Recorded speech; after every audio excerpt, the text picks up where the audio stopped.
how's it going? You good? I'm good. Welcome back to another rant video, and today's rant is about zero waste or the zero waste movement, specifically the zero waste movement on YouTube. So for those of you who don't know what zero waste is, our good old friend Google calls zero waste a set of principles focused on waste prevention that encourages the redesign of resource life cycles so that all products are reused, the conservation of all resources, responsible production, consumption, reuse, and recovery of products and materials without burning or harming the environment, land, water, air, etc. And on YouTube, the zero waste movement often manifests itself in the form of anti-haul videos, which is videos of people discouraging people to buy certain products. So you have the products I don't buy anymore since I went zero waste, what you can stop buying to go zero waste, or what you can buy, which are often the opposite, which are like haul videos of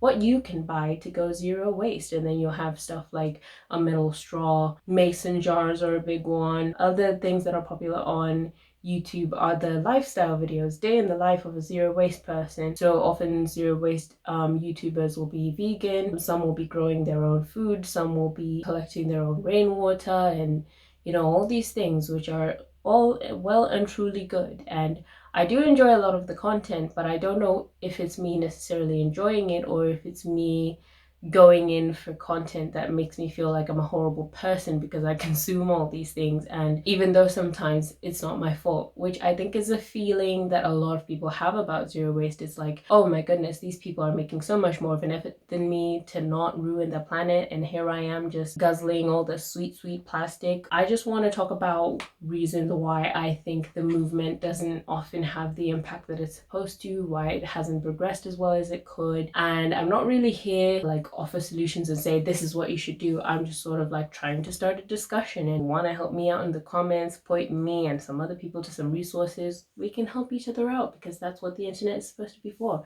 Amicable discussion. I'm gonna hit you with some disclaimers. I'm not and never am claiming to be the giver of finite knowledge. This is a discussion. Again, I'm in no way trying to undermine the movement and what it's done so far and what it continues to do, but there can be no true progress if there isn't any sort of like reflection. And finally, I respect and enjoy the content of the creators I will mention, so any stands, please don't come at my throat. I don't know why I'm putting this away. This is my whole lifeline, but I do have some talking points. The title itself is misleading and unattainable, which I know is a very weird thing to focus on, like the name of a thing. And this happens with a lot of movements where people just focus on the name so they can actively not engage with the material, with the content, or with the information that they're being given, and they're just like, I don't like that name. But then in this case, I'm just saying that because people just hear zero waste, like if anyone who is watching this who has never heard about this before is probably think, how can you possibly live and produce no waste? And you are right, because that is impossible.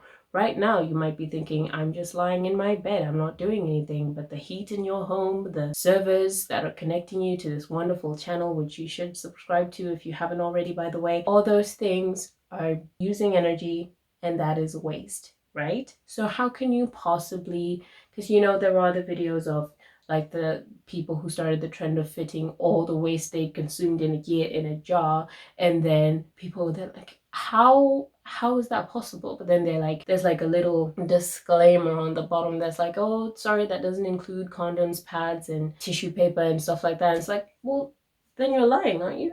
Isn't that a lie? Is that not deceit? I'm not saying that like there should be an immediate run for the name to be changed, but just like that is a thing that can potentially deter people from taking things in the movement seriously. The plastic problem is another thing I wanted to talk about. See, a lot of the things that are encouraged within the movement are about reducing plastic, like I read in the definition before. But when you are living, which is true for most people, when you are living in a situation where you cannot not consume plastic, it can feel a bit daunting, because for every single time you like cook or think about eating, even if you're recycling, putting your stuff in away in the proper recycling, know that like about 9% of stuff, only 9% of plastic ever made has been recycled. So what's happening to the other stuff, and what can I do? How can I stop buying the plastic. I do not live anywhere near a zero waste shop. So zero waste shops are places where you can go buy refills of stuff so you don't have to get plastic. I do not live anywhere near one. I do not live anywhere near a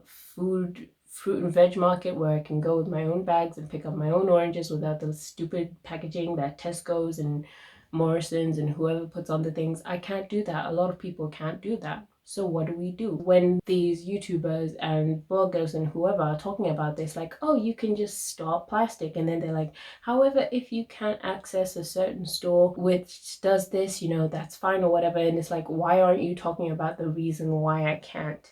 And the reason why I can't do that is because I'm not as privileged as you. That's the special little word that they're looking for that they never say. Because then you have people in the comments, and then they're like, in the comments talking to people about these things instead of just saying them in the video, instead of just talking about the privileges that they have that have afforded them this lifestyle. I want to someday live a life where I am making as minimal an environmental impact as possible, but as for now I can't.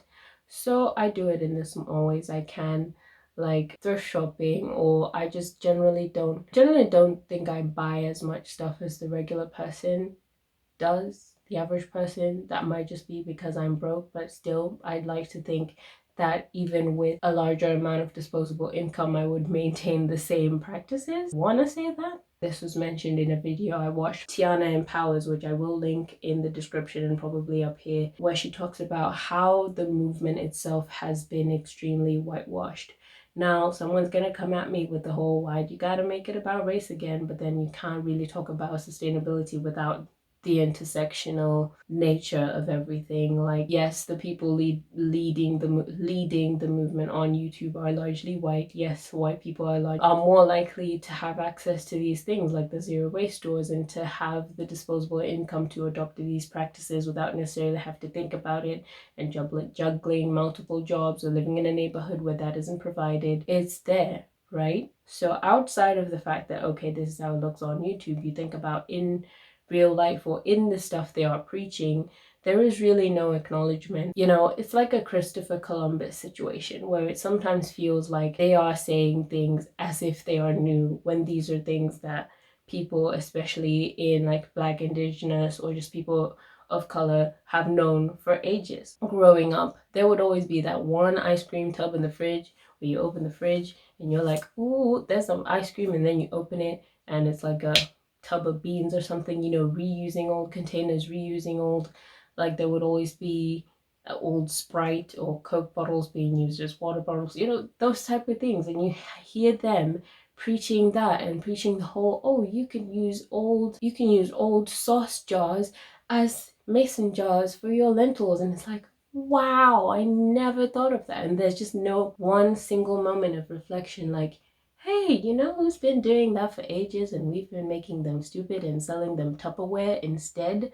And then there's then a lack of collaboration with, because I'm not saying that there should be any sort of separation of, oh, who came up with this, who came up with that. I'm advocating for a collaboration so that maybe instead of working backwards and discovering old things like they're new, there can actually be some movement forwards, right? What happens outside of YouTube? Because I know I specified that I'm going to be talking about the zero waste movement on YouTube, but I want to know what happens outside of YouTube. Like, I know I make a lot of videos talking about ethical fashion and stuff, and I may be wrong, but my thought process around fashion is a lot of it is not an everyday choice. Like, for most people, not everyone buys clothes every single day. I'm hoping, but then with the zero waste movement, it's about an entire lifestyle and it affects your entire, like, every single day, because it's around what you eat, where you buy what you eat, how you store what you eat, etc. So for me, I feel like there needs to be more rapid change for it because it affects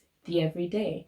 And I want to know what happens outside of the videos about, you know, what I eat in a day, about the videos. Like, I'm not expecting, like, they're just YouTubers, and given the content they make, they are already like on the bad side of YouTube because they're not as easily commercialized or sponsorable. right? Because they are denouncing a lot of the big brands. You know, after like, what is it, 5-ish years of the zero waste movement, what happens on the outside? How do we inform the public? How does zero waste knowledge inform the public on what policies they want? How exactly companies are involved? Like, hey, if a company is gonna sell us plastic products, they should be forced, they should be told to have at least one recycling plant in each area where their products are going to reach, because it affects a lot of people and there's just no legislature on that. And if they don't want to do that and they stop selling to that place, then maybe that'll push the people in that area to make their own product and grow the economy of that specified area. You know, it might just work out for the best, or because they don't want to shut off that market, they'd end up doing it anyway. That is just an example. The language around it and the way it's packaged isn't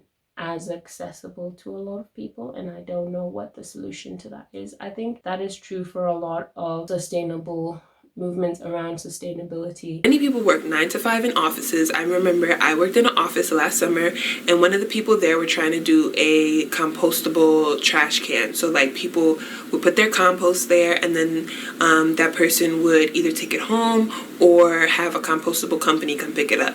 And there were people in the office that did not want that to happen. And that was the kind of change that I really like to see, because that was somebody in their 9 to 5 environment trying to make change. And that's what I think should be talked about more on these platforms, is connecting people with the real day-to-day 9 to 5s, or maybe someone is a server, or maybe somebody is like a bartender. How are all these different occupations able to contribute to this? Because right now, the only people who can contribute to this is people who like have disposable income from whatever job that they have that also gives them more free time, and they probably don't have too many kids. Because once you have a lot of kids, and say you're a single mom, all of that just gets harder and harder, and those are the stories we need to hear. And I get really worried because I see it in myself as well. Like, the more I talk about something and say it to different people over and over, like in my real life, not online, over and over and over again, and I slowly start to like make it into a little synopsis where every time I describe why I care about sustainability or why other people should care,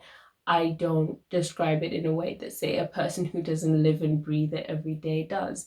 And by the time I finish my degree, and by the time I maybe do a master's, how do you stay grounded enough? The problem with YouTube is you end up with echo chambers. Like, this is an echo chamber because you've clicked on this video because this topic interests you for some reason or other, or maybe because you're just here to see me. What are your thoughts? How do you think zero waste can be more accessible, can be more understandable, and can be more attainable? Are you living a zero waste lifestyle? Is that why you've been interested in this video? I don't know. Let me know. Please like or dislike this video. Comment below your thoughts, and I will hopefully see you next time.